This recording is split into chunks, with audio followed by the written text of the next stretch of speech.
Good afternoon to everyone. My name is Alessia Rogai, and I am the Knowledge Management and Learning Coordinator of the project Bridge the Gap 2. For those that don't know the project, Bridge the Gap 2 is a project funded by the European Union, and it's coordinated by the International Ibero-American Foundation for Administration and Public Policies, FIAP, in partnership with three agencies for development cooperation of the European Union, the Spanish, the Italian, and the Austrian, and two international NGOs, the International Disability and Development Consortium and the European Disability Forum. The initiative aims to contribute to the socio-economic inclusion, equality, and non-discrimination of persons with disability through more inclusive and accountable institutions and policies. Well, it seems, I think, incredible, but we arrived already to the 8th session of this webinar training cycle organized by Bridge the Gap, which from the beginning is exploring different cross-cutting issues taken into consideration by this European initiative. We started months ago with the session on this, about CRPD, its principle, to go then through SDGs, the inclusive project cycle management, communication, inclusive education, that it was last session. Finally arriving today to talk about employment. The webinars are conducted, as you know well now, in English, French, and Spanish in separate sessions. And you can find all the previous sessions, the recording, the transcriptions, and also the learning material on our website, on the Facebook and Twitter pages, and also on our YouTube channel in separate languages. You can find these links in a while in the chat box. Today, as I said, another important topic, universal access to employment, mainstreaming disability inclusion to ensure the right to work and employment of persons with disability. According to the Convention on the Rights of Persons with Disability had the right to work on an equal basis with the others. Specifically, the Article 27 of the CRPD requires state parties to take adequate measures to safeguard and promote the realization of the right to work of persons with disability, including prohibiting discrimination on the basis of disability with regards to all matters concerning employment. Employment is crucial to sustain livelihoods as well as a crucial factor for inclusion in societies. Having a job is an essential feature of human existence, and in many societies, the ability to work is viewed as one of the most important ways in which people can make their individual contribution to their communities. Persons with disability face barriers in the form of inaccessibility of information and in the physical environment, including transportations, housing, and workplaces. Employers also often assume that the cost of implementing reasonable accommodation for employees with disability are prohibitively expensive. Mainstreaming disability inclusion strategies into existing development processes is a way of ensuring the rights of persons with disability in terms of work and employment. Well, today, the webinar will highlight the barriers facing persons with disability in their access to work, such as lack of equal education and training opportunities, cultural stereotypes, and inaccessibility of information and the physical environment. The session will also explore disability inclusive strategies and measures that can be taken to promote employment opportunities and career advancement for persons with disability. These include mainstreaming disability in national development plans, setting up of supported employment programs, microfinancing, and ensuring accessibility to information. Well, I will give immediately the floor to our special speaker today, that is Stefan Trömel from the International Labour Organization ILO. Stefan is a senior disability specialist in ILO since 2013. Before this date, he was the executive director of the International Disability Alliance and director of the European Disability Forum between 1999 and 2004. Very important to mention, Stefan was actively involved in the negotiation process of the CRPD.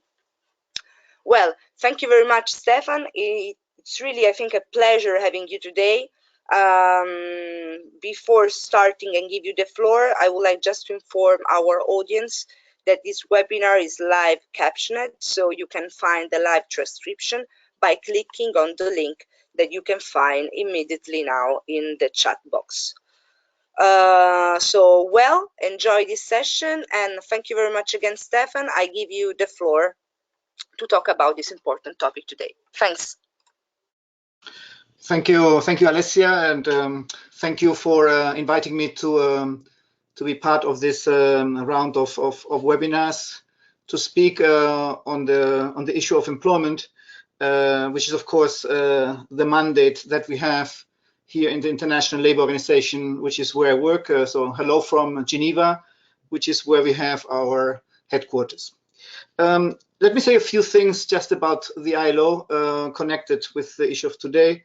The ILO the International Labour Organization is the specialized agency within the UN that has a specific mandate to work to promote employment of everybody. And it also has a very strong mandate on the issue of social protection. So to some extent, both Articles 27 and 28 of the UN Convention on the Rights of Persons with Disabilities are relevant for us. The ILO was actively involved. I was not wearing the ILO hat at that stage, but the ILO was actively involved in contributing to both Article 27 and 28.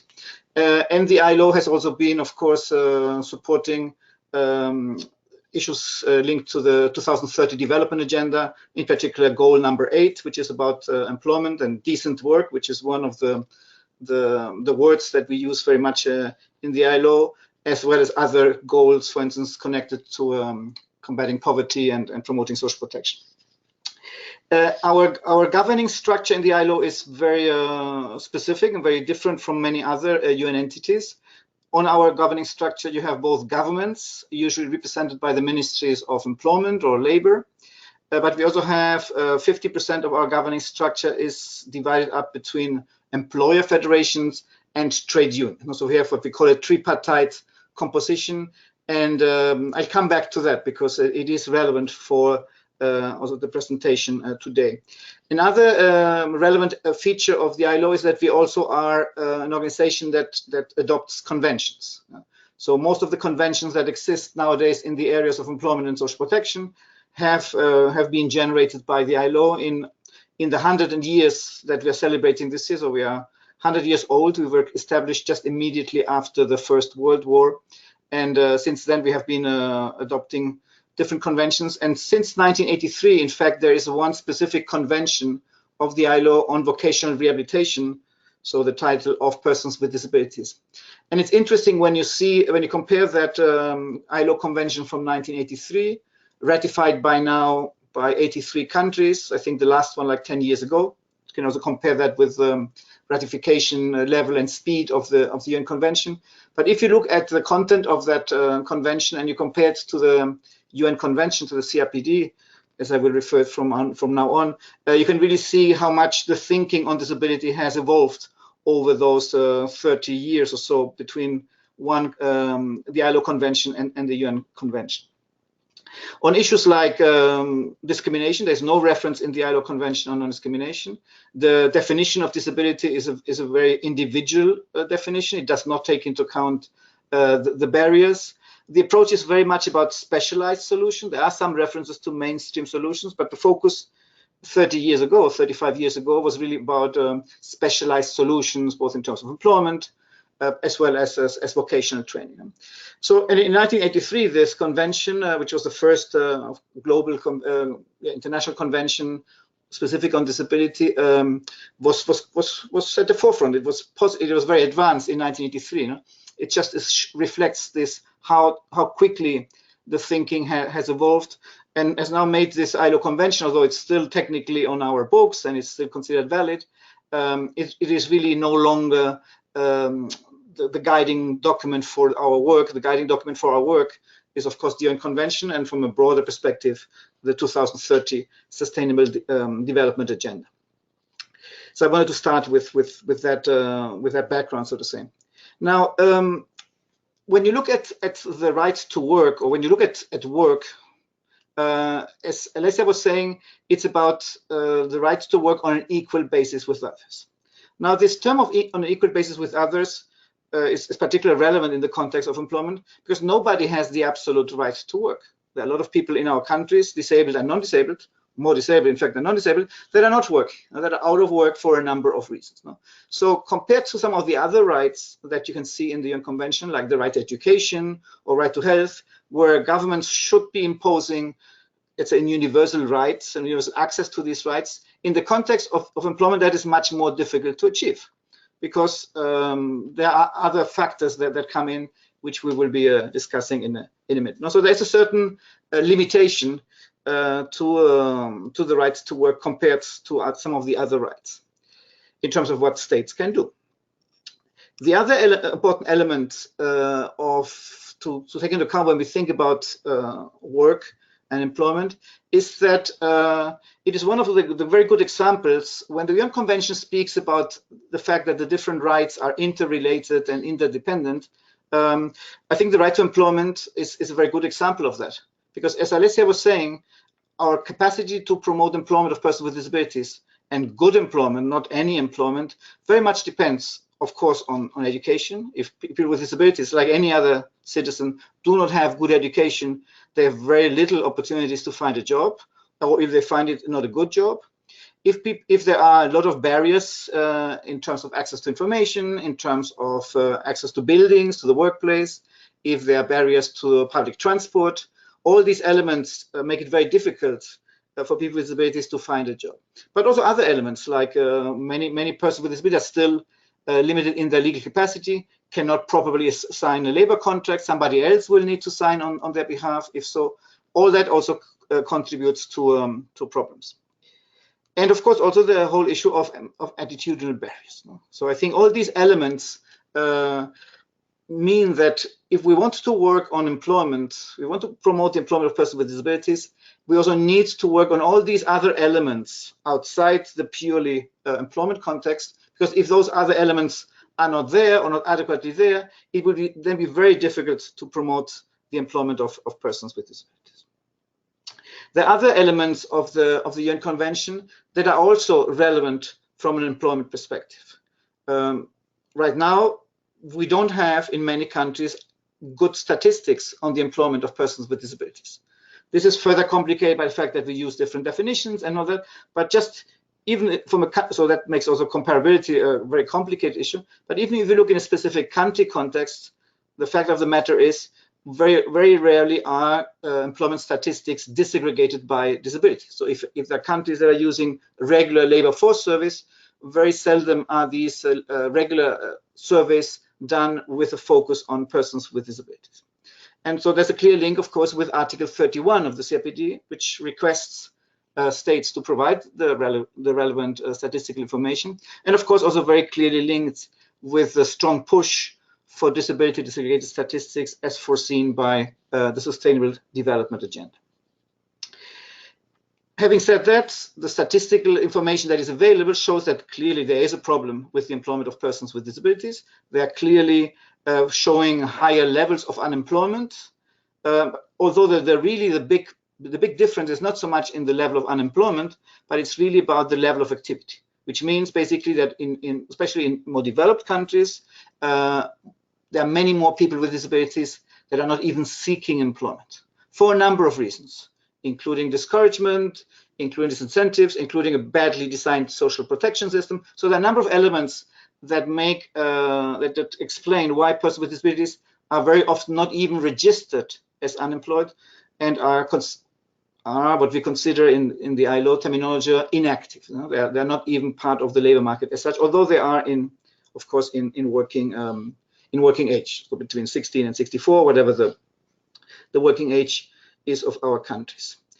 The situation of women with disabilities, again, when we have statistical information disaggregated both by disability and gender, is usually even worse than that of men with disabilities across the board in all types of countries. And of course, there are then within specific subgroups of persons with disabilities, there are groups that have even more problems to find employment. Persons with intellectual disability, persons with psychosocial disability are usually among the groups that are facing even much lower levels of employment, of participation in the labor market than the rest of the population of persons with disabilities.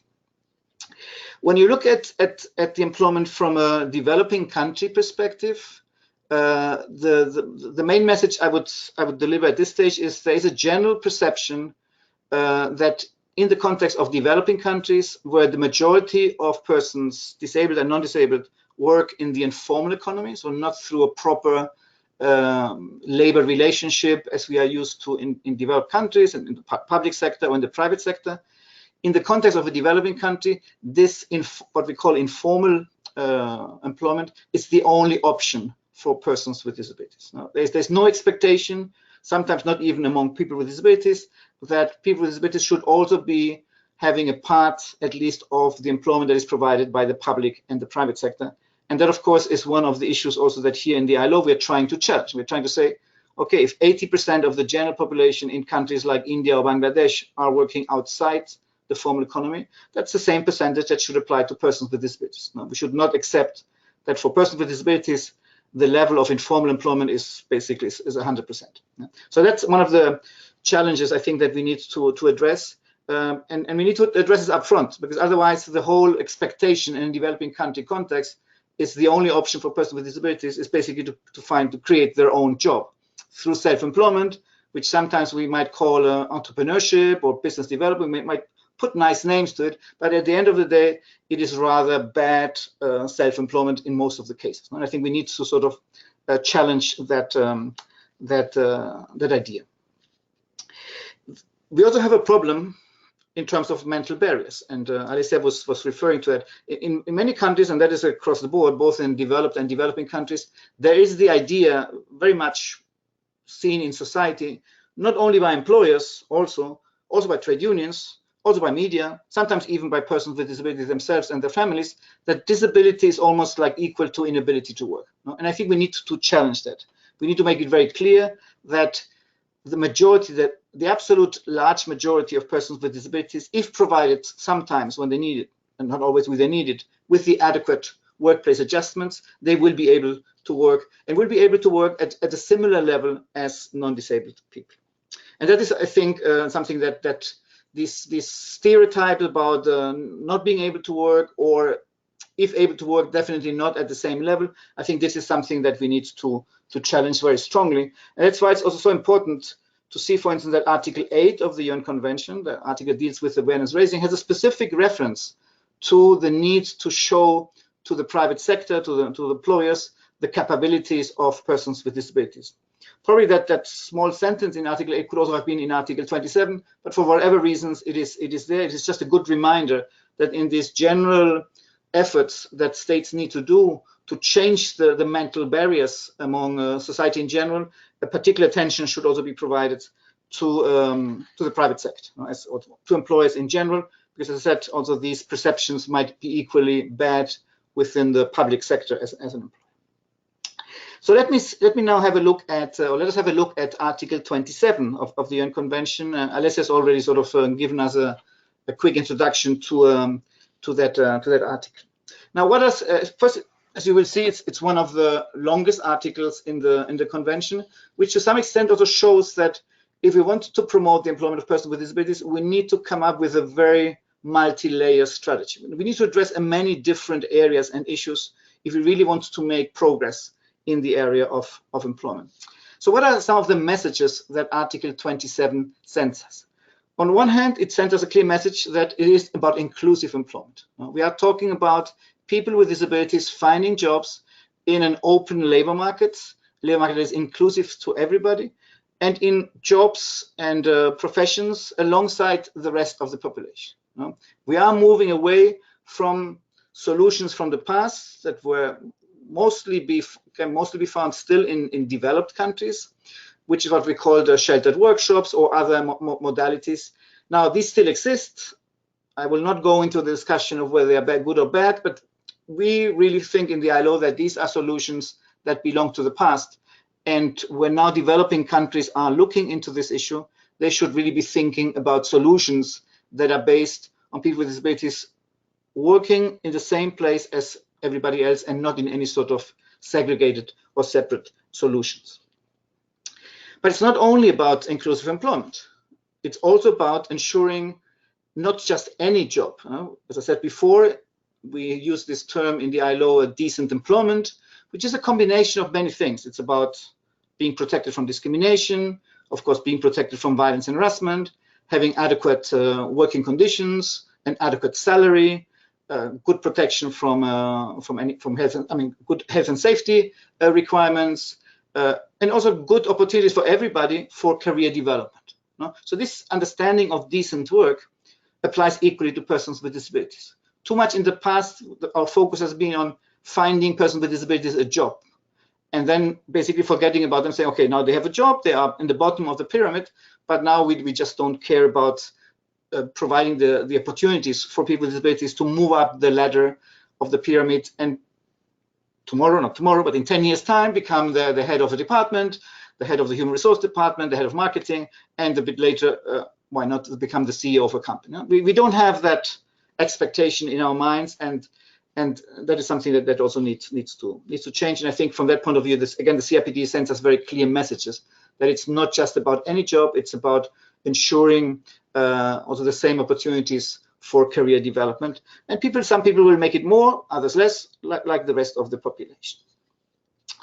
The Article 27 also is very clear that it is about ensuring non-discrimination in all stages of the process. So I think it's the first paragraph or the first element under the second paragraph of the convention deals with these different stages. Now, it's about ensuring non-discrimination in the recruitment process. We need to revise, employers need to revise what are the different barriers, sometimes inadvertent, that exist in their recruitment processes. Are there barriers to e-recruitment, for instance? Are recruitment panels adequately prepared to look at the abilities of disabled candidates versus just focusing on, oh, the person has a wheelchair or using a cane or is deaf? Now, focus on the abilities of the person, try to think about what that person might require, but don't focus on the disability, focus on what the talent and skills that person brings to your company if employed. It's, of course, non-discrimination once the person is in the company, providing the same opportunities for continuous training. Nowadays, in the current context of a labor market that is changing rapidly, when new developments are coming in, artificial intelligence, etc., if workers, disabled or not, are not able to retrain and obtain new skills very regularly, they will soon be sort of moved out of companies and replaced by younger people who are better able to do so. So we need definitely also not to ensure only to get people with disabilities into the jobs, but also ensure that they are able to access the same training opportunities as others. It's digital skills, it's communication, all those elements. It's much more complicated and complex nowadays to get into the labor market and to stay in the labor market. And we just need to ensure that people with disabilities have the same opportunities and others to acquire that knowledge if we really want them to stay and also to promote, to progress in their employment. Of course, a very important reference in Article 27, not surprising, to the need to ensure that provision of reasonable accommodation is provided. As you will know, the concept of reasonable accommodation, reasonable adjustment, is a concept that very much started in the context of employment. It's now, thanks to the CRPD, it's a widely understood concept, not only applying to employment, also to education and to all areas, in fact, but it's a concept that really started in the context of employment. And from that point of view, it's of course very important to have that explicit reference, again, also in Article 27. It doesn't go much into the legality of it, because that is already dealt with in other parts of the convention, Article 2 and Article 5, when these concepts are defined. But what is, I think, is very important reminder in Article 27, that the role of states is not only to have this concept embedded in legislation, as it should be, basically saying the denial of reasonable accommodation is a form of discrimination. It's very important to have that in our legal systems, but also to go beyond that and, for instance, provide the adequate technical assistance both to employers, public and private, but also to the individuals with disabilities, of available reasonable accommodations that exist in the specific country. Sometimes it's about covering the cost of such a workplace adjustment, but I think more relevant than funding, relevant as it is really this concept of providing the technical assistance. And it really sometimes even dismantle this myth that exists there still among employers that this is something very complicated and extremely costly. That's not what the evidence shows. The evidence shows that usually these workplace adjustments are rather low cost, and if there's a cost, it's a rather minimal cost compared also with the return on investment of these expenses. But there's a role of the public sector to convey these messages and provide that support, because in the absence of that, there is a strong myth, a stereotype around this concept, and that can then lead to companies not considering the employment of persons with disabilities.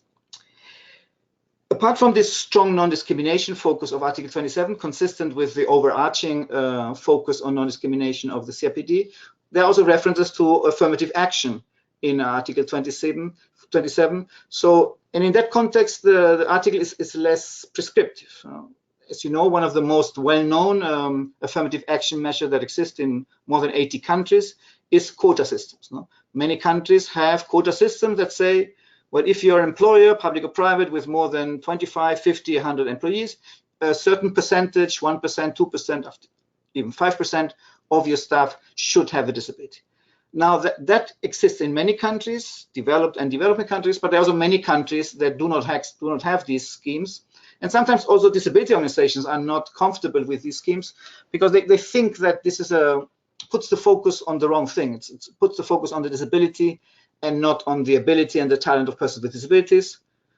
I personally would tend to agree with that argument, but at the same time, I also feel that in certain contexts, in the absence of having some push that often a well-designed quota system provides, and most of the quota systems are not well-designed, but when you have a well-designed quota system, there are ways of overcoming the negative elements that a quota system brings with, and still sort of the quota system helps to put the issue on the agenda of the employers, both public and private. So it is still a very much used policy option, which I would not say it's part of the past. It's still part of the current reality, and when it's well designed, I think it can still make an important contribution. But there are also other affirmative action measures around the creative use of public procurement. There are very few examples around that, but some examples like South Africa and a few others that have done a quite good use of public procurement to promote the employment of underrepresented groups, including persons with disabilities. The Article 27 also speaks about a very important issue, in my view, which is the issue of work experience. So we have, for instance, in the ILO, we have short fact sheets in which we explain how you make an apprenticeship or internship scheme accessible to people with disabilities. We are arguing not for separate program targeting interns with disabilities. You might also consider that, but more generally, we would say if you have an internship program or any other program in connection with universities or all that, think about how to make that mainstream program inclusive of youth with disabilities, young women and men with disabilities. And I think that is a quite powerful tool, because to some extent these programs, especially for an employer that is starting to think about opening up to persons with disabilities, they provide a rather safe bet, so to say, because they can give it a try. If it doesn't work out, it doesn't work out. But usually what happens is that it works out. There's some evidence from the US that companies that they are using this approach have 6 times more success in the context of disability inclusion than companies that are not using this approach. So it's a quite an interesting element, and it works perfectly in all different economic contexts. The convention also speaks about the issue of job retention and return to work. We all know that most of persons with disabilities acquire their disability while they are in working age. It can be through a work accident. It can also be in many other contexts, any other accident, any health condition. And the current practice is that in most situations when this happens, persons with disabilities leave the labor markets, undergo some form of rehabilitation and all that, and then they try to come back. And then this coming back to the labor market usually doesn't work. No? There are some good examples. Malaysia, for instance, is a very good example of a very successful return to work program where people that are in these situations that have been previously covered by Social Security, a lot of efforts are being made to bring these people back to the labor market, ideally in the same job with the same company as before. When that is not possible, in a similar job with a different company, or if that all that doesn't work, or perhaps also in the context of self-employment. But a very interesting scheme, not so much seen in many other countries. Another important message that the convention, Article 27 of the convention, sends us is about public employment. In most of our countries, the public sector, if you bring together the central government, the regional governments, however our countries are organized, the local governments, if you bring all that together, usually the public sector is the largest employer in our countries. And what we still see very often is that the public sector is largely not interested in this issue. It has not been a focus of our advocacy work, both, I would say, from the ILO, we don't have any, we're now starting to look at that a bit more, but we don't have any good publication on the public sector. We do a lot of work with the private sector. I'll come to that in a minute, but the public sector has been an area that has been largely overlooked by us. No? And we just don't think that there are many good examples. We are seeing now a few countries where that is starting to change, but I think it's something that needs to happen more. If governments are trying to get the private sector more engaged in the employment of people with disabilities and are not themselves showing the way, well, they have very little credibility and authority to expect that the private sector does better on that. Let me move a bit into the private sector. This is an area where the ILO has been doing a lot of work. It's probably one of the most complex areas, especially also in a developing country context, as I explained before. But what we have been thinking for many years is what is the best way to convince the private sector that they should engage in the employment of persons with disabilities? Because there can be no doubt that while the public sector is important, as I said before, still the largest part of the population is working in the private sector. And what we can see is that the private sector is usually not aware of the issue or has these very deep-rooted stigma, stereotypes and prejudice, not so much different from the rest of the society, but still, of course, also to be found in the context of the private sector. So the conclusion that we arrived already a number of years ago, and was not myself, was one of my predecessors in the ILO, is that we think that the best way to convince the private sector on how to get engaged in this issue beyond just legal compliance is really the listening, hearing from other companies that are already doing it, that are doing it for the right reasons, because they've realized that it's good for them to employ persons with disabilities, that persons with disabilities bring to their companies skills and talent that for companies it is in their direct interest to have a diverse workforce that is then best prepared to also deal with the diverse consumer expectations. No? So it's this what we sometimes call the business case, these advantages for the private sector of employing people with disabilities. We have seen that playing a role of a facilitator between companies that are engaged in that process and that have a good advanced understanding of this. They might not be 100% experts on the CRPD. Usually they are not. I mean, that's to be very honest, but they have a very good approach. The way they do things is extremely advanced. They have very good examples of providing reasonable accommodation. Very good example. I mean, sometimes they are better employers than, for instance, my own organization at the ILO, just to put it very bluntly. The good ones. I mean, there are not so many, but there are a number of good ones. When we're then able to showcase, to use these good ones at global level, and we do that through what we call the ILO Global Business and Disability Network, or through a national level, this is really what is then starting to make a difference. One of the things that we have been promoting is what we call national business and disability networks. In Ethiopia, and Ethiopia is one of the beneficiary countries of your project. So Ethiopia is a good example where, with the support of a local disability organization, a network was established a few years ago that is bringing together the private sector entities, still a few, but increasingly more and more.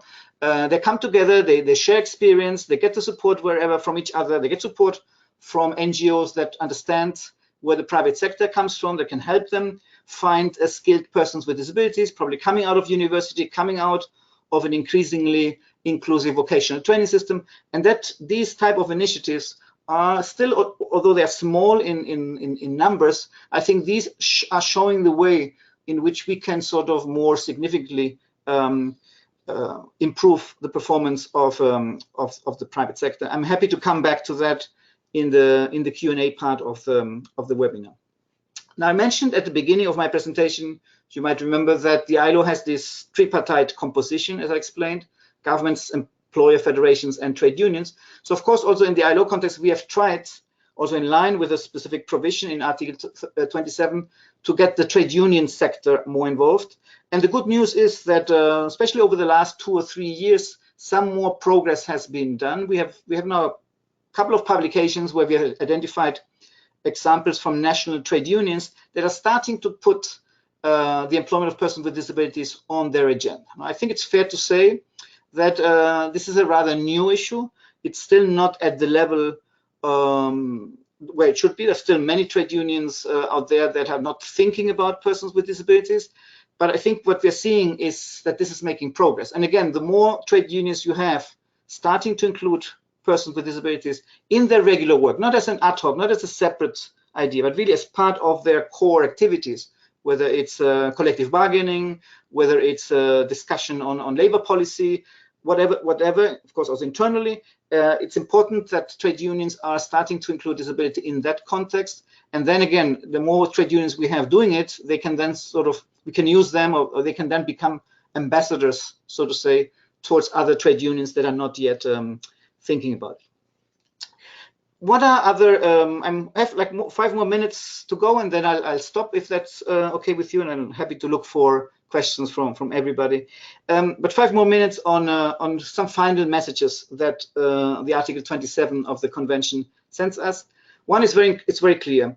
It is about ensuring that people with disabilities have the adequate access to vocational training.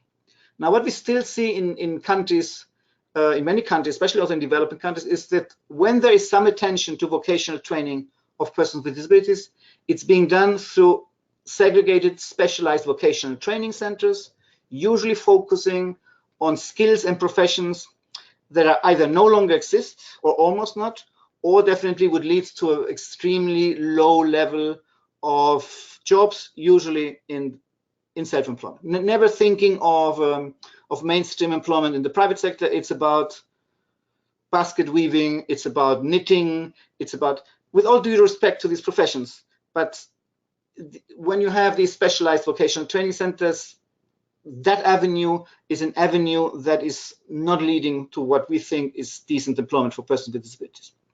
Moreover, the fact that these specialized entities exist create an excuse for the mainstream vocational training system, which might not be perfect for everybody, but that's okay. That we cannot solve ourselves only. But the existence of these specialized entities provide an excellent excuse for the mainstream entities to say, no, we are sorry, but we are not ready to make our premises, our training accessible to persons with disabilities. Our staff is not prepared to deal with that. So we are not interested in this. Why don't you go over there on the other side of the street? There's a specialized vocational training center. Yeah, you can only do knitting and basket weaving and things like that, but they really know how to provide training to persons with disabilities.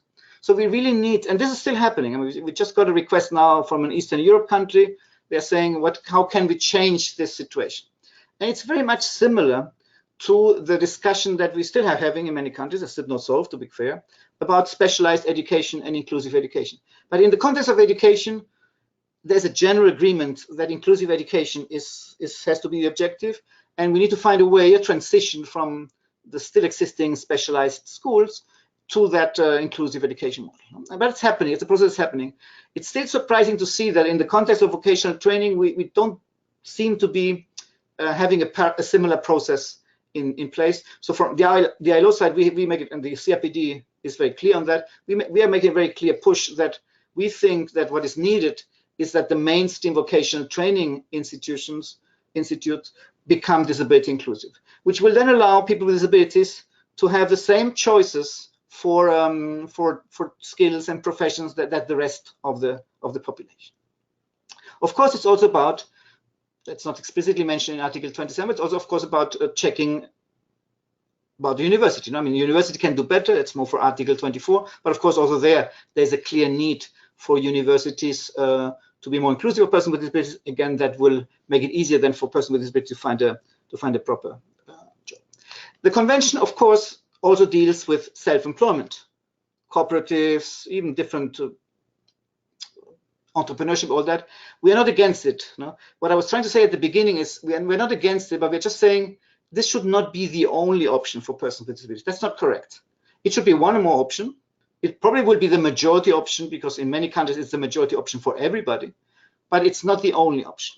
Now, again, we would not argue that you should have specialized, segregated training for self-employment of people with disabilities or a subgroup of persons with disabilities. We don't think that that's the right approach.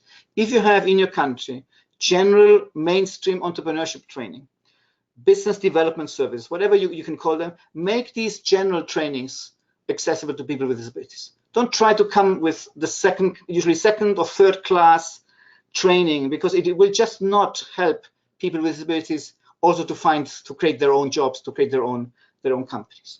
And of course, it's also about microfinance. Again, the solution is not to come up necessarily with a specialized microfinance program for persons with disabilities. No, why don't we make the effort, like it's happened in many countries, Uganda is the example we usually provide, is make the mainstream microfinance system accessible to persons with disabilities. Try to take away all these barriers that exist, and there are a lot of those, practical, based on stereotypes, a number of barriers that in reality exist that make it very difficult for a person with disabilities to get a loan from a microfinance institution. We need to deal with that. Alessia, I think on my side, this is what I wanted to share in this sort of initial presentation. I didn't check exactly how much time I've taken, but I hope that we still have a lot of time for question and answers, and I look forward to you sharing the questions that you might have received over the chat, or those questions that might be asked by people orally. Thank you. So great, thank you very much, Stefan. It was really an interesting presentation also because, as you said, I think that this specific topic about employment really needs maybe just a little more attention or a different way to approach it. So we can start, as you said, with a question and answer. So I invite our audience to text the question in the chat box or raise directly your hand to ask and talk with Stefan. I really invite you to take this opportunity because I don't know if we will be able to have for 1 hour and a half Stefan for us to answer to our question about employment.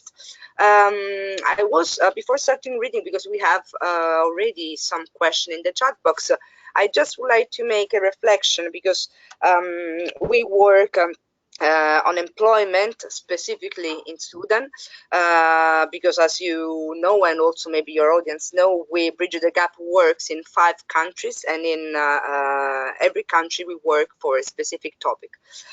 In Sudan we work specifically on employment, but as you said, we 1 year ago, when we started the implementation phase, we faced the first challenge working on employment, because we start with a strong action plan based on employment access, universal access to employment, but we immediately stopped working on that specifically because we recognized that we're missing data and also policies on education. So we made a sort of not a step back on our plan, but more or less yes, because now we are not working really a lot on employment in Sudan than more on data collection and education. So I don't know, my question is more a reflection than a question, but there is a way to work also little by little on this topic, also if data are missing and also there is a lack of policies in terms of inclusive education. Can we do something in the meantime? Because the risk in our case that at the end of the day we spend the next 2 or 3 years working with Bridge the Gap on data and on inclusive education, that of course Sudan and specifically also other countries, but also Sudan, need to work on data collection and education. But of course, we selected at the beginning on working employment, and we are facing this issue.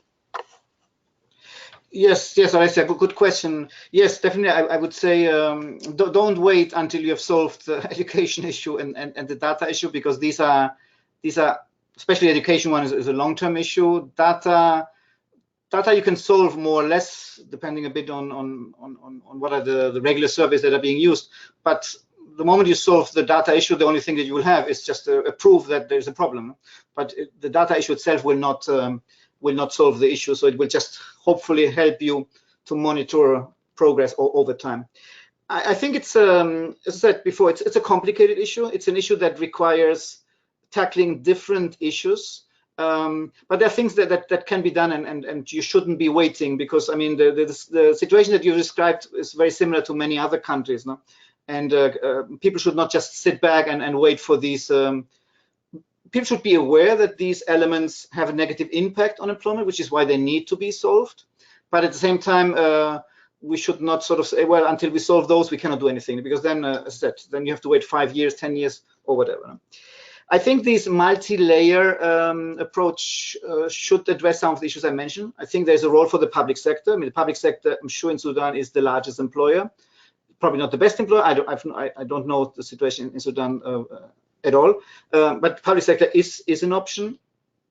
I think it's important to look for examples of private sector companies in Sudan, large companies, banks, IT companies, telephone companies, other larger companies, to try to identify within that context champions that could sort of start challenging this widely held stereotype that people with disabilities cannot work in that context. I think it's interesting to see, to understand what are the other avenues. We use very much the term pathways. Now, what are the pathways that young people in Sudan take to get into the labor market? No? How can we make sure that these pathways, which for sure are difficult for everybody, how can we make sure that these pathways are accessible to people with disabilities? No? For instance, I'm often saying most countries in the world now have a strong focus on youth employment, because there's a big challenge in almost every country about very high levels of youth unemployment. No? And usually when you see a youth employment strategy or policy or measures, whatever, there's a recognition of including the gender element. No? So you need to pay special attention to young women. No? But there's almost never attention or reference to youth with disabilities. No? So we also need really to position ourselves in these mainstream policy initiatives that countries are designing to get especially also young people into the labor market, and try to make sure that in those initiatives, young people with disabilities get their fair share about it. The vocational training system, as I mentioned before, again, I don't know the situation of Sudan, but we need to see, as I said, we need to look at university, we need to look at vocational, we need to look at all these pathways that youth follow to get into the labor market, and just make sure that these pathways are reasonably open for persons with disabilities. Sometimes there are entry criteria which people with disabilities are not able to meet because they did not get the proper education before. Then we need to engage with these authorities to find a way, either to provide that extra training to allow them to pass the threshold, either to get some exceptions of these thresholds to say, look, for these historic reasons, this group has been discriminated. You should have waivers for some of these requirements, because still people with disabilities, once they are able to access this training, will then be able to deliver in a similar way than the rest of the population. So definitely my message would be, don't wait for these general issues to be in place. That will take too much time, will not necessarily solve the issues. So I think you need to work in parallel, creating these pre-requirements or enabling environments like statistics to get them in order, but at the same time try to think, and of course in collaboration with the private sector, with trade unions, of course with DPOs, I mean that goes without saying, get them around the table and start to strategize together what are the possible entry points of something that can deliver at least some level of results early. I mean, initially the figures, I come from Spain. We started to work on Spain in end of the 80s. In that context, we had 25% of unemployment in Spain. Going to the private sector to convince them to employ people with disabilities was unheard of. I mean, they were looking at you saying, what crazy idea do you have? It took a lot of years to change that. The employment situation in general got better, then it got worse again. But we got a number of employers for different reasons starting to engage with us. The disability organizations became more aware on how to speak with the private sector. It's also something that's not always the case. I really come from that sector. Before I joined the ILO, I've always, all my life, which many years, pretty old now, many years worked in the disability organization, and I perfectly know that disability organizations very rarely find the right way of interacting with the private sector. No? We are better used to do our advocacy work with the government, and that we do very well. But the work with the private sector, you need to take a different approach, because otherwise, if it becomes a confrontational approach, they will not see you as a partner, and then I think you are somehow not doing the proper job. So I think there's also a job very often for disability organizations to try to strategize and think about the private sector as a potential ally. There are many private sector there who will never be good, okay, but let's focus on those that are perhaps interested in changing their attitude. In many developing countries, it's the companies that come from outside into the country that probably are perhaps sometimes in a position where they're even more interested in showing that they are not just there for the cash, but also for providing jobs for certain groups. So I think that there are a number of opportunities that need to be discussed, but definitely don't wait for solving the other issues, because it just takes too long. Yes, I guess. It's a pity because today it's not really available. Our coordinator that is following, but it's at the airport. Our coordinator in Sudan, because it was interesting also knowing better just a little bit specifically what we are doing in the sense that you described, also working with the private sector. But anyway, if we have the possibility to connect, he will explain to us. If not, we have a lot of questions, so we can go ahead with our question. I will read an interesting question made by Manel Miri. And Manel asking, can you share with us some good example of countries or program of employment of persons with intellectual disabilities? As you said Manel, it's more challenging for this group of persons with disability. So if you have some good example about this specific issue in developing countries that we, in the sense of Manel-led organization, can follow. Thanks, Stefan. Yes, good question. Indeed, it is often more difficult to find jobs for persons with intellectual disability.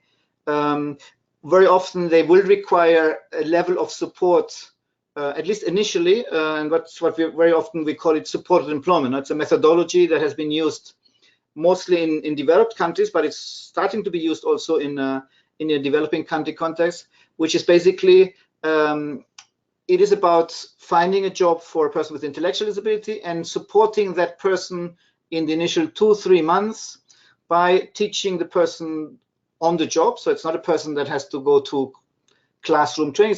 It's on the learning the job on the job, yeah?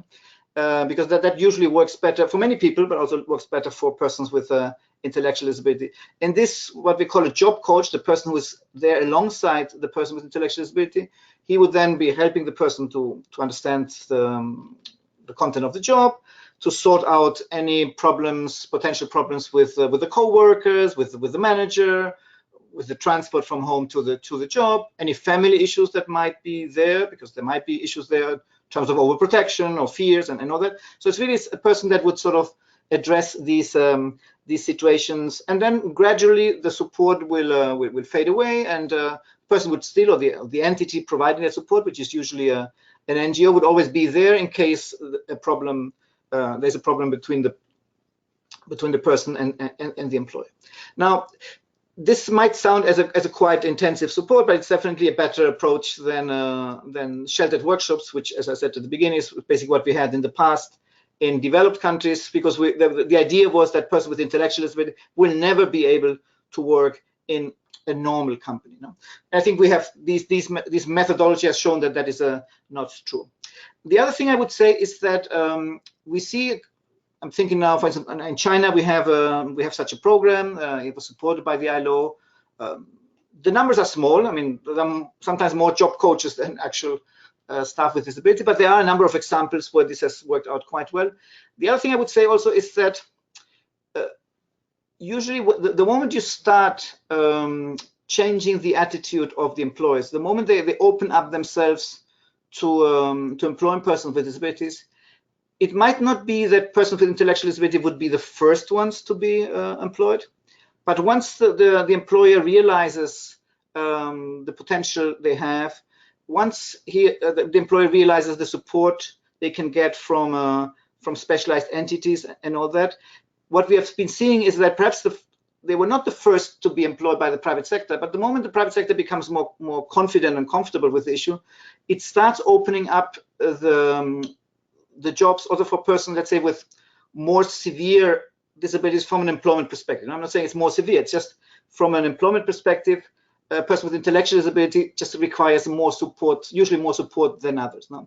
And that sometimes providing that extra support initially is not something that the companies would be too comfortable with. But the moment the companies open up to people with disabilities, they might start perhaps with physical disability, with hearing disability, with visual disability. At a certain moment, the companies will also be prepared to provide opportunities for persons with intellectual disability. No? So I think we should also think at this from that point of view.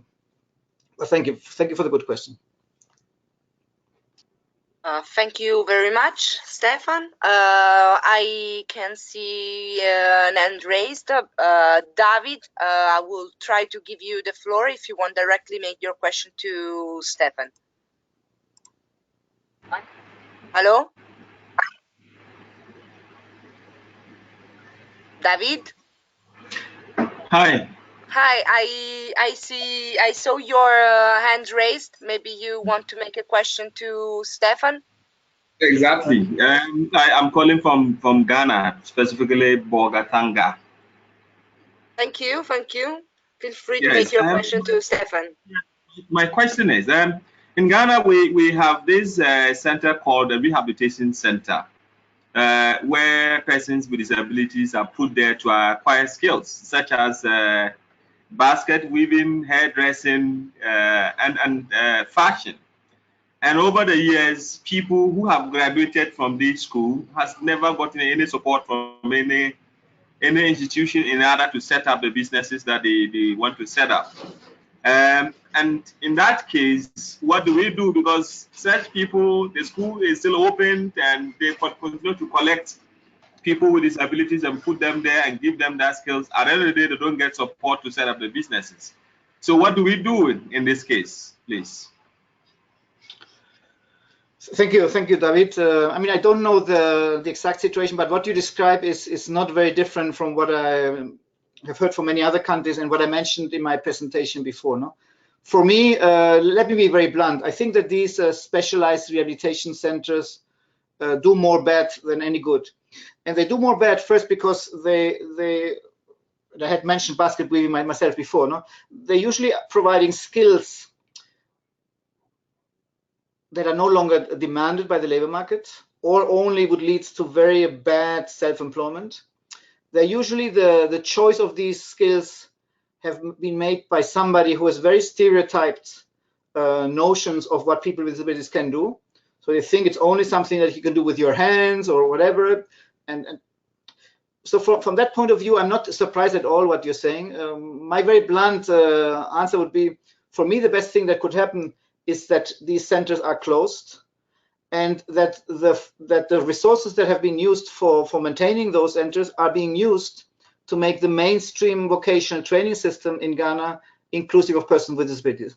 That will not provide a solution overnight. No? But as I said before, the moment you have these specialized centers and you're a disabled person knocking on the door of a mainstream vocational training institution because you want to do marketing studies or accounting studies or IT or I don't know, whatever you can think of, and something that is demanded by the labor market, they will basically very often send you back because they say, look, we are not prepared to do so, but we know that there's this very nice center over there where you can do basket weaving and knitting. No?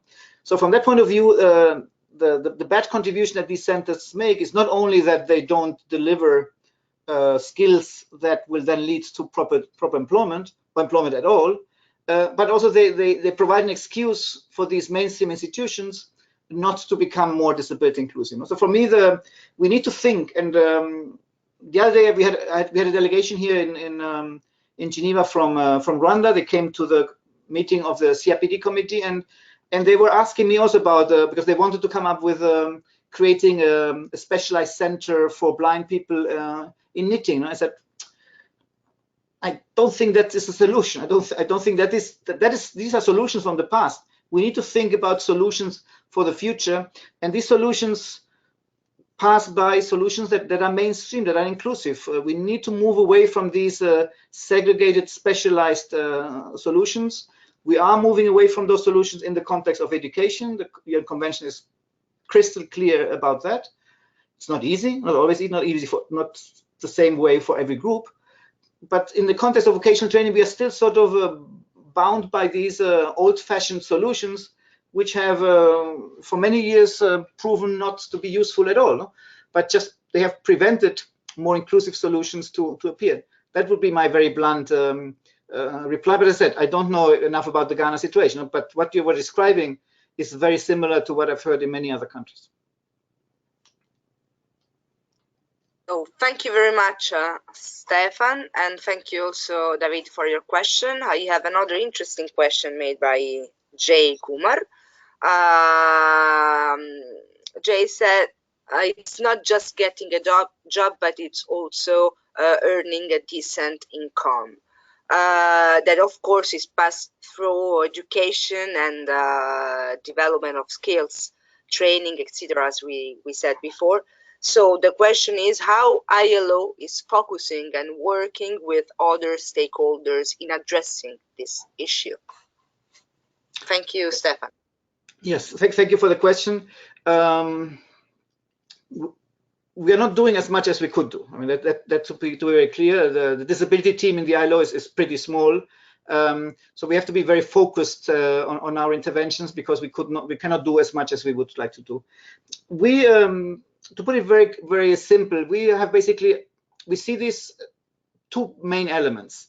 On one hand, we are trying to make sure that the private sector, and the same logic would apply to the public sector, but we have this strong focus on the private sector. We think that it's very important that the private sector becomes more disability inclusive, disability confident. We need more employers to be saying we are willing to employ people with disabilities as long, and that's an important caveat, as long as they have the skills that we require for our jobs. And I think that is a fair request. No? But we need more companies, and we're doing that, as I explained before, by having this global business and disability network, by having these national business and disability networks in almost 30 countries.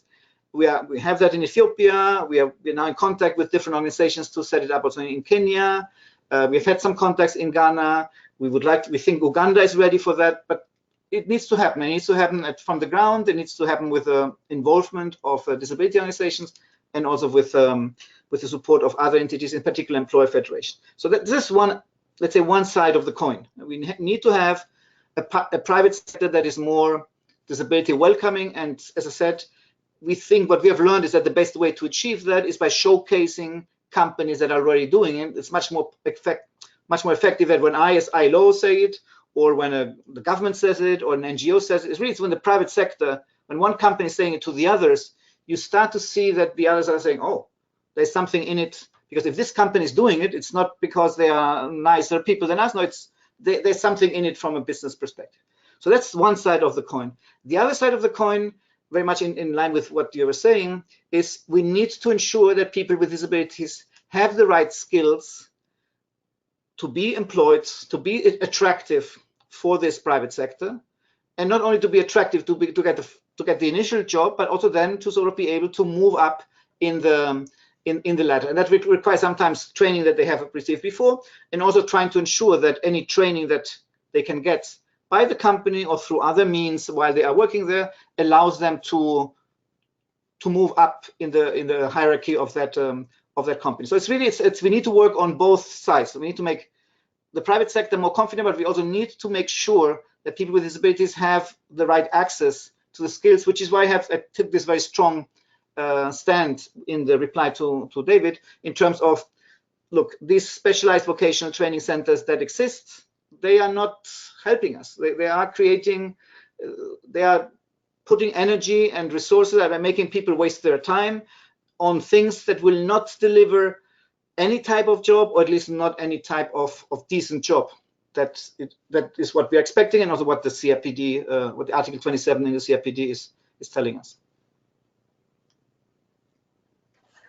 Thank you for your answer, Stefan. We have lots of questions in the chat box. I don't know if you will be able to answer to everybody, but I suggest you continue to text your question, and we will find a way to reply also after this session. I would like to read an interesting question made by Jane Turner. About that, one of the barriers that they encountered, it's the access to the government vocational institutes. She was specifically talking about Uganda, but I think that is the same situation in other countries. That the entry requirements for these vocational institutes are too high for persons with disability, that they usually also have not a high level of education.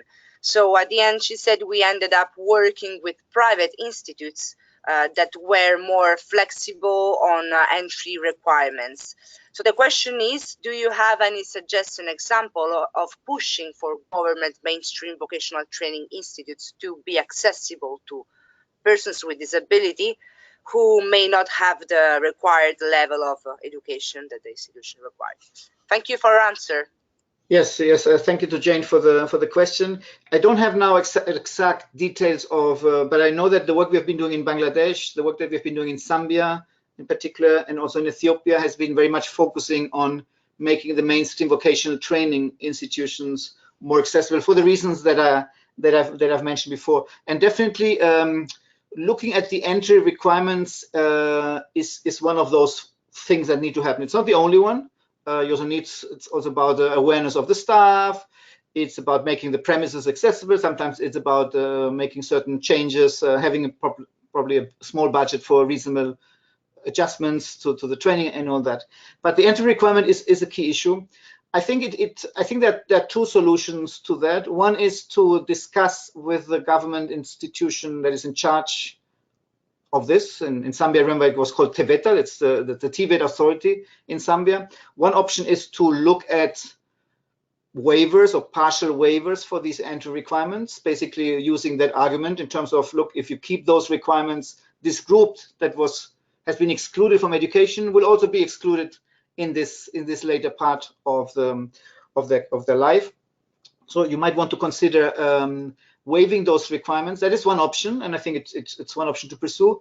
Sometimes some of those requirements are sort of more difficult to take away because they would have a significant negative impact then on the actual level of the training. And then I think it is for NGOs, for the government to see about very much targeted training that would bring people with disabilities who have not had the benefit of proper inclusive education, to bring them to the level that they can reach these entry requirements, or at least those that could not have been waived. So it's a combination of flexibility in the requirements, and then also some sort of targeted pre-training that would bring people with disabilities to the right level, which will also help them in the following training, because if you just waive all the requirements and then they come in and they don't have any sort of minimum level of education, they will just also not probably be able to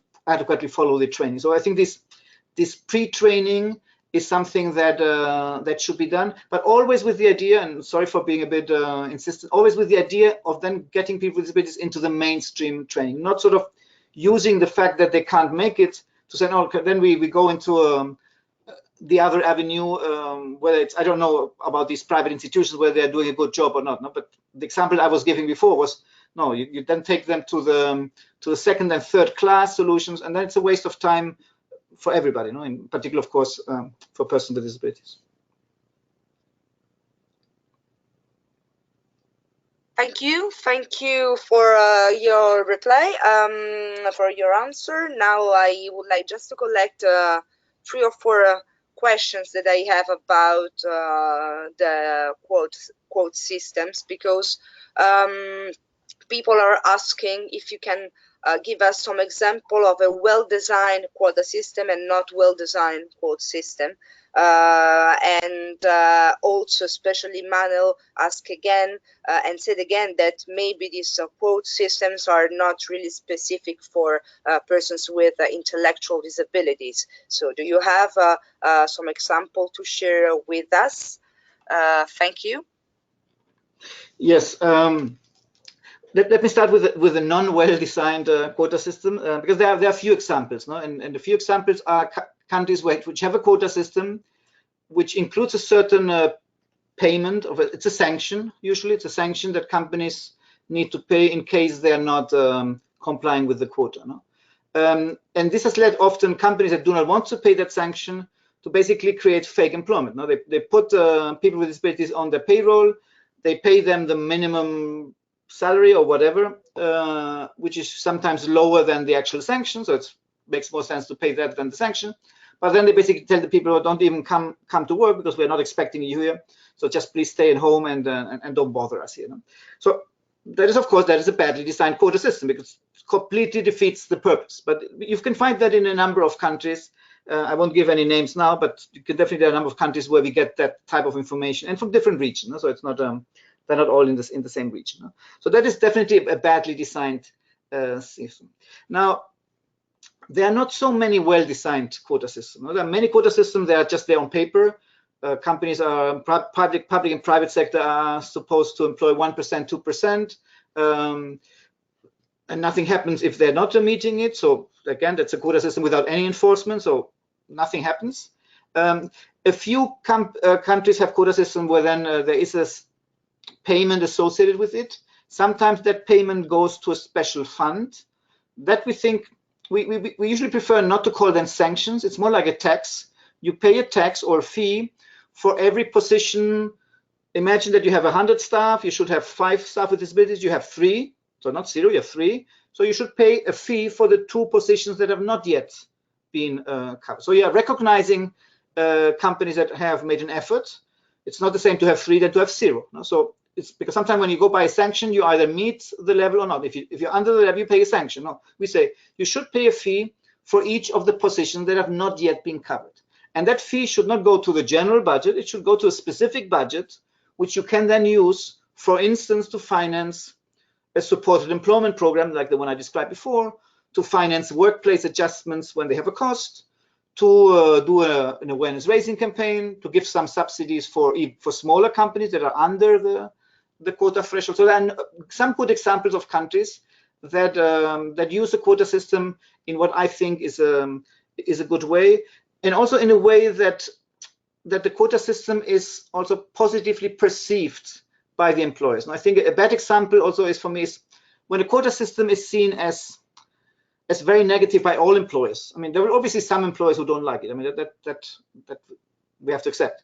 But the moment the whole employer community is against the private sector because they were not involved in the negotiation and discussion, then I think this is a recipe for failure. So I think we also need to think about the process that will lead to the design of such a quota system. We are about, in the ILO, we are about this later this year to come up with a quota publication, looking at examples of good and bad practice, and coming up with some recommendations in terms of how we think governments should go about when they are designing a new quota system or revising their current quota system. In terms of the issue of persons with intellectual disability, it is correct to say that almost none of these quota systems makes any distinction by type of disability. There are few countries where the quota system distinguishes by type of disability. So a person with a more severe disability from an employment perspective would count like twice compared to a person with a less severe disability from a work perspective. No? The only scheme that I know that exists with a sub-quota for persons with intellectual disability, at least the only one that comes to mind, is in my own country, in Spain, in the public sector, not in the private sector, but in the public sector, where we have a 5% quota for all new jobs. There is a two of these 5% are reserved for persons with intellectual disability. But as I said, it's the only example that I can think of right now that has this particular focus on persons with intellectual disability. Otherwise, I would agree with the person asking the question. There is a risk with quota systems that certain groups will benefit more from it than others, which is why it's so important to accompany a quota system with these other measures that I was describing before. Otherwise, certain groups will probably be mostly left out of a quota system. Thank you very much. I would like to read this interesting question made by Silvia. She's asking, is the methodology of job coaching a standardized one? And the second is, are there any guidelines to facilitate work and inclusion of persons with disability? Thank you, Silvia, for this question, and thank you, Stefan. Sorry, Alessia, I didn't understand the second part of the question. Are there any deadlines? She's asking if you have some suggestions about guidelines to facilitate the work. Thanks. Yes, yes and yes. I mean, I guess that many supported employment provider, this is the terminology we use, which use this job coach, might have their own differences between each other, but there's a general agreement on what this entails. It very much, of course, depends also on the funding available for it. To be the more generous the funding is available is, the better the service can be. But you have the World Association of Supported Employment, WASE, so W-A-S-E. If you Google for them, you can find on their website information, including guidelines on how to create and run such a program. So it's quite standardized. It's quite, as I said, every program might have the smaller changes to the system. What is very important, and that's the main requirement, is that there's public funding available for such a scheme, because you basically have the host company, the private sector, who will put on their payroll the person with an intellectual disability or psychosocial disability. They will need to pay that person a decent salary, at least the minimum salary, or the minimum salary in the relevant sector. But then there will be this job coach who will be alongside that person for a couple of weeks, for 2 months, depending on the person and the complexity of the job. Somebody has to pay for that, and the employer will not pay for that. The employer will pay the salary of the person, will accept that person can come with this job coach, which is not the usual relationship with any other employee. So that's already a positive attitude from the employer, if I say so. But then somebody has to pay for that job coach, and that's where the public funding comes in. And that's why I was also describing before, if you have a well-designed quota system and the fees from the companies that are not yet meeting the quota system can then be used, or part of it can be used to finance such a scheme, then you have a scheme in place which hopefully will also sort of self-fund this required additional support that many persons with intellectual disabilities will require to find employment in the regular labor market. Thank you very much, Stefan. I would like to take the opportunity of a question made by Smeja Paul. I'm sorry for the pronunciation. I hope that I pronounce it well. But Smeja was asking about women, because as we know, of course, maybe there are even more difficulties when we talk about women, and especially also in terms of sexual harassment, but also other difficulties in the employment sector. So Smeja is asking if, for example, ILO has some suggestion or advice for the the needs of women that really face sexual harassment in the employment sector. Thank you very much for this important question, and also to raise attention on the women issues in this important topic about employment. Thanks. Yes, thank you for the question.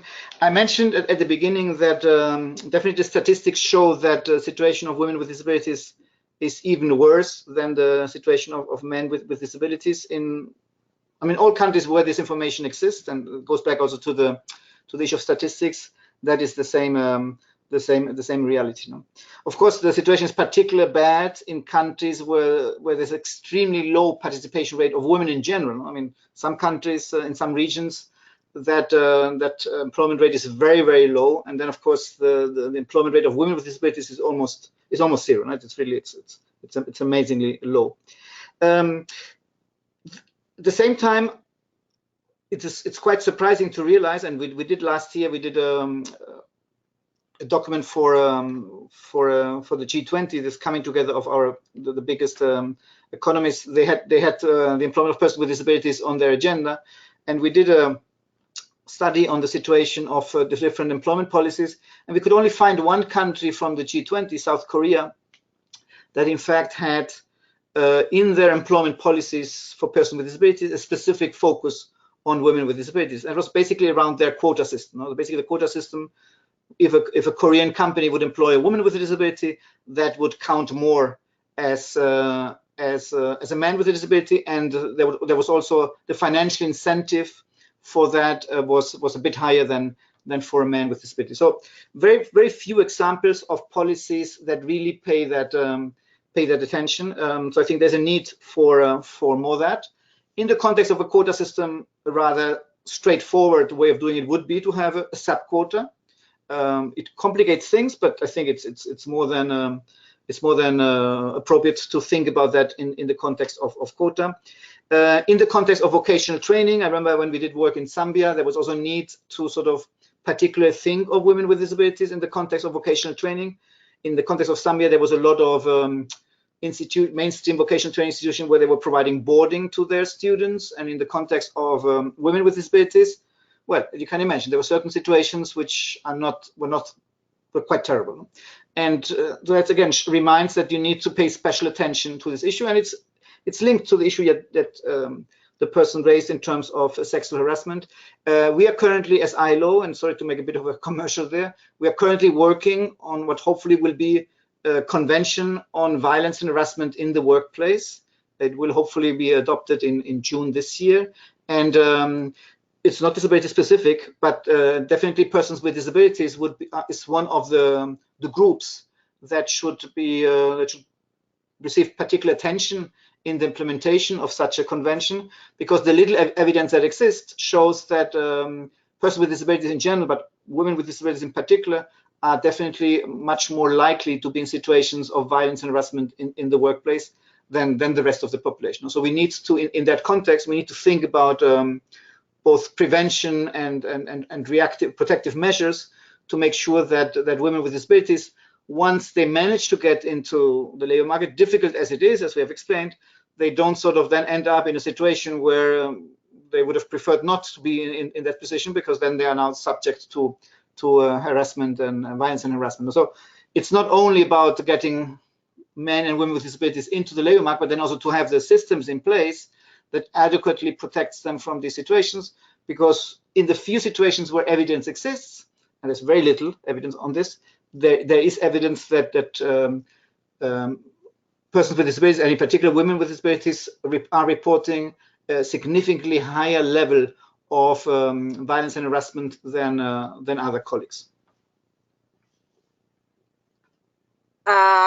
Thank you very much, Stefan. We have time for the really last question. I'm trying to collect some question, because people are asking really about how to collaborate with different stakeholders, how to put together the private and public sector to face, to achieve this goal. And also another question is if in that sense ILO is taking this, how ILO is taking this forward.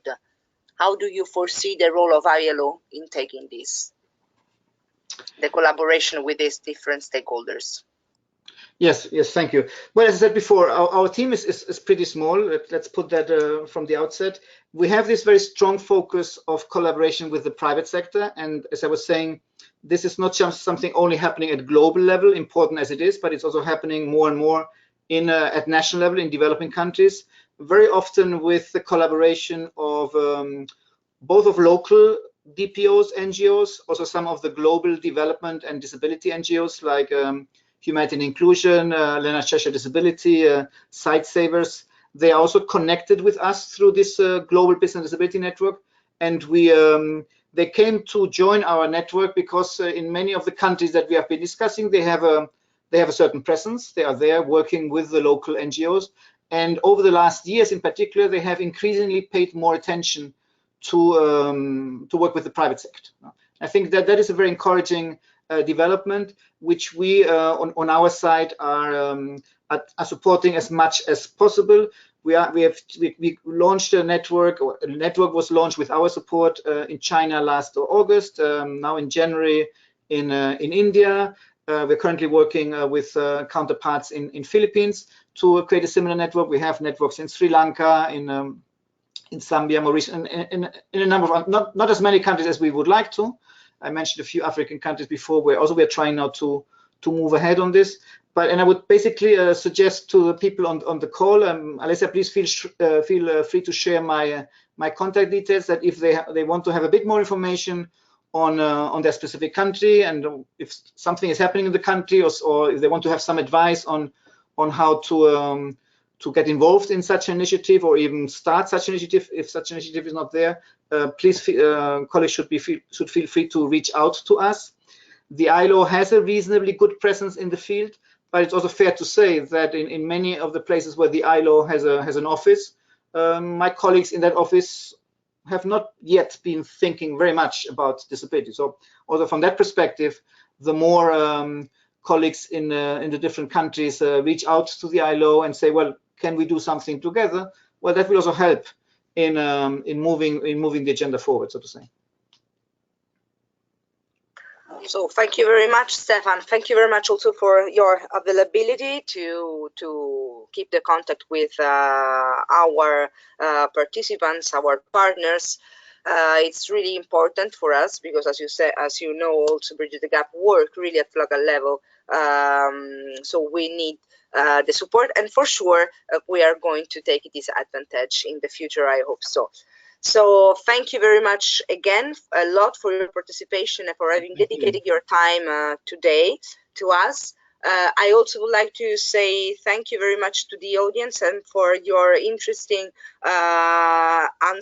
questions, that help us to go deeper through this topic. And just a couple of information. The next English session of our webinar training cycle will be about universal access to health. It will take place in April, Thursday, 18 April at 3:30 this time, not usually at 2:30 as we usually have the English session, at 3:30 because our panelist for this session is based in Canada. So we just gave to her the time to wake up. And so take notes on your agendas also, because as I said, we will have this important international expert, Alessandra Resu from HI, Humanity and Inclusion. Alessandra is the Inclusive Health Policy Lead at HI, and she's the new co-chair of the Health Task Group in IDDC. So again, don't miss also this session. Thank you very much to Stefan. Thank you very much to everybody. We will meet next time. Have a nice afternoon. Thank you. Bye. Thank you.